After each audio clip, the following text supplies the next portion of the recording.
Smithtown Spotlight. I'm Bobby Rabbit.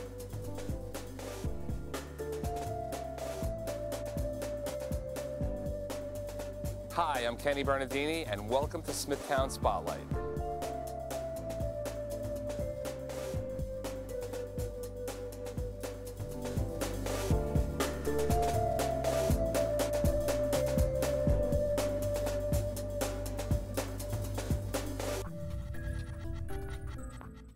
Hi, I'm Patrick Google, and welcome to Smithtown Spotlight.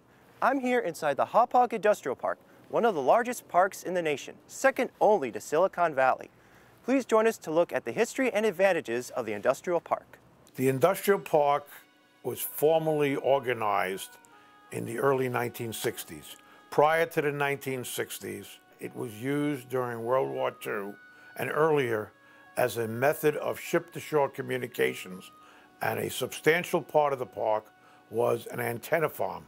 That was the main communications hub during World War II between the United States land forces and its naval forces during that war. In early 1960s, Reckler and Gross, two developers, bought the first parcel of land in the industrial park, followed later on by Jerry Wolkoff and Max Marcus, and started to develop what we know today as the modern Hauppauge Industrial Park. A good part of the park were sandy hills, which was mined, and the sand was used to make the cement that was utilized in the construction of Sunrise Highway. The Hauppauge Industrial Park had various different sub-names for the entire industrial park, depending on who the developer was. The Gross Reckler portion of the park was known as the Vanderbilt Industrial Park. The Max Marcus part of the industrial park was known as the Marcus Industrial Park. The Jerry Wolkoff part of the park was known as the Heartland Industrial Park. And there were other developers. I came to work in the industrial park in the middle 1960s, and I was a general super of construction for Marcus Associates, and built, from working for them prior to starting my own company, built many of the buildings on what is now known as Marcus Boulevard. Marcus Boulevard, when I got here, was a big, sandy, hilly structure that had to be mined down to a point that millions of cubic yards of sand were taken off the property and brought to be utilized, as I said earlier, for the manufacture of cement. Once the park started its development, Lee Koppelman, who worked under Suffolk County Executive Lee Dennison, did an entire study as to the need for the park and the need for the formalization of the park, and to ascertain also the traffic impact and the economic impact of the park. The park from the 1960s until the present basically has developed into a major industrial hub, not only of Suffolk County, but of the eastern United States. It consists of approximately 1,300 companies who employ 55,000 people. It is the catalytic agent that makes the economy of Suffolk County run. Park is broken up into various different employers. There's a substantial amount of warehousing. There is high-tech industry in the park. It has become a focal point of the pharmaceutical industry, with such major companies as Amneal, LNK, Contract Pharmacal, Forest Labs, and others. Hauppauge Industrial Park is the largest park east of the Mississippi, and we believe to be the second largest park in the United States. You hear about Silicon Valley, you hear about the North Carolina Triangle, you hear about the Route 128 corridor. They are not as large or have as greater impact on their community as the Hauppauge Industrial Park has in Suffolk County. I'll give you an interesting example.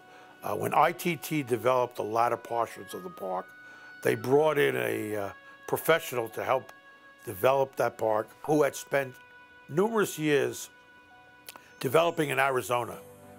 And he said to me, "You people don't realize the gem that you have." I just spent the last 10 years in Arizona. Everybody talks about developing the future of Arizona. Arizona is a flea compared to the elephant of the industrial park and what you have here.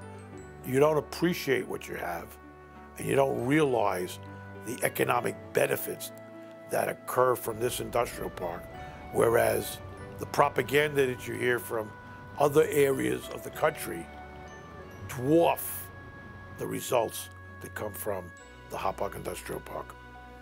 In order to understand where the industrial park is and its boundaries, you really have two sets of industrial park. You have the greater industrial park, which is really centered around Hauppauge, but goes into Islip, Ronkonkoma, etc., that has the greatest boundaries. However, you have the main part, what was formerly known as the John V. N. Klein Industrial Park. That is bounded basically by New Highway on the north, Motor Parkway on the south, and the Expressway on the south, 111 on the east, and on the west, the Sac to Coast Parkway. The majority of the members of the industrial park have their businesses in that cohesive area. In 1978, there was a major power outage by LOCO. That power outage knocked out power to the industrial park for 3 days. And having very little communication with LOCO at the time, the major companies in the park, and I was one of the founders, along with, interestingly so, Bill Catacasinas, who later on became a chairman of LOCO, we created what was to become the Hauppauge Industrial Association. I asked Mr. Kolka about the upgrades being done to the Hauppauge Industrial Park and not only how they affect the community, but also Suffolk County. The strength of the industrial park is in its ability to handle its waste. It's a win-win situation environmentally, it's a win-win situation for the residences, and it's also a desirable aspect for any company that manufactures that needs sewage treatment. The Industrial Association, working with Suffolk County DPW in the last 5 years, was able to help motivate and act as a catalytic agent to design and fund a complete new sewage treatment system for 100% of the industrial park. Presently, portions of that system are installed and being turned over to the park for usage. The remainder of the system in the next 2 years will be fully operational, allowing each of the members of this industrial park to manufacture and not do anything that is deleterious to the environment. In addition to providing numerous advantages to the businesses in the park, also have a tremendous positive effect on the community surrounding.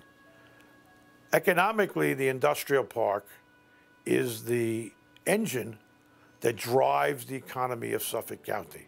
So if the companies in the industrial park do well, there are tremendous tax revenues, there is tremendous employment, and that benefits the community as a whole. In addition to that, the amount of taxes that the businesses in the industrial park pay have a very positive effect on the lower taxes that the community that exists in the Hauppauge area, both in Islip and Smithtown, allows those communities to pay much lower taxes. We spoke earlier about the borders of the industrial park. Just to give you some quantification of those borders, we have approximately 1,400 acres of land that encompass the industrial park, which includes about 14 million square feet of office and industrial buildings. The industrial park is the home to 1,300 businesses employing in excess of 55,000 people. That gives you a pretty good idea of the size and the expanse of the industrial park. Presently, the industrial park is working closely with Supervisor Vecchio and Planning Director Frank DeRubis to develop new regulations which will allow greater flexibility in the future development of the park. While it's economically healthy right now, there's always threats of people trying to steal our businesses that we want, as well as the fact that we're always trying to keep current with the trends that are happening in the industry. Towards that end, the town is always trying to keep the industrial park competitive. And that's where the overlay district comes in. Because in examining the industrial park, one of the things that we found out by examining other areas is that our regulations are way behind the time in comparison, let's say, just even Nassau County. The height of buildings, for example, we limit to 35 feet. Most communities now, they're up to 50 feet. And the reason for that is because all the new warehouse distribution centers start with automated warehousing systems that are 44 feet in height. So you need a 50-foot building in order to allow these new distribution centers to move into the town of Smithtown. A second thing that we're looking at is the storage needs of these particular businesses. Currently, the regulations in the town of Smithtown prohibit any form of outside storage for industry. This is basically for aesthetic purposes because we want that ideal light industrial look. We don't want to change that.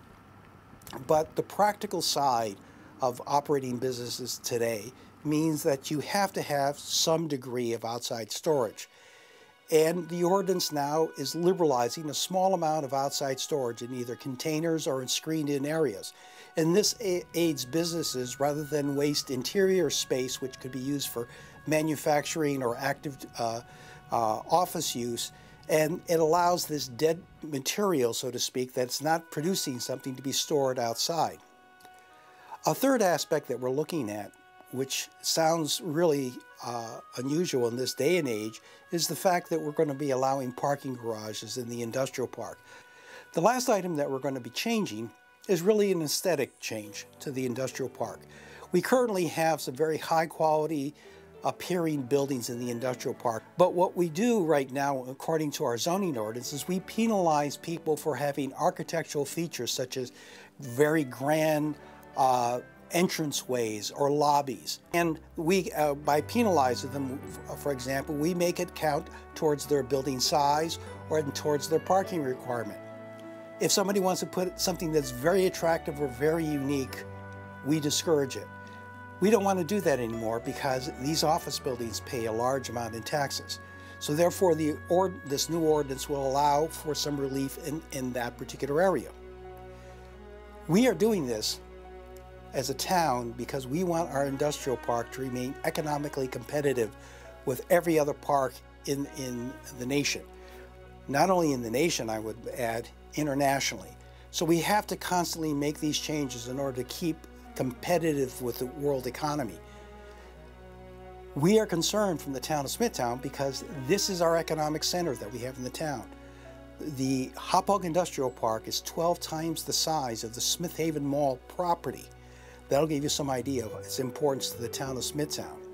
With these changes, we feel that we're relatively modest in terms of adjustments to our zoning ordinance will allow that flexibility to remain competitive in the near future. If there's one message I'd like to leave you with, it's the fact that this industrial park, more than any other commercial operation, is responsible for the economic health of Suffolk County. It's that old adage, the way the industrial park succeeds leads to the success of Suffolk County.